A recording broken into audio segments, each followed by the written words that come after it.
حضور میرا یہ سوال ہے کہ سگریٹ کے بے انتہا نقصان ہیں اور کوئی فائدہ نہیں ہے، تو پھر وہ اس اسلام میں جائز کیوں ہے؟ کون سے اسلام میں جائز ہے؟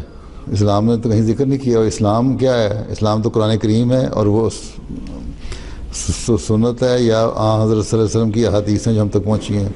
اس زمانے میں سگریٹ تھا ہی نہیں، تو اس کو اسلام سے کیا تعلق؟ ٹھیک ہے، پہلی بات تو یہ ہے. ٹھیک ہے. ہاں، اسلام نے ہر اس چیز کو برا کہا ہے جس سے نشے کی عادت پڑ جاتی ہے.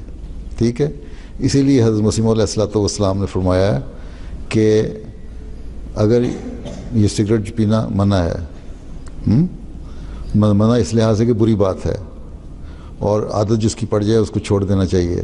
ایک دفعہ ایک مجلس میں آپ نے فرمایا تو آپ کے صحابہ بیٹھے ہوئے جو حقہ پیتے تھے، وہ گئے گھروں میں، ان ساروں نے اپنے حقے توڑ دیے.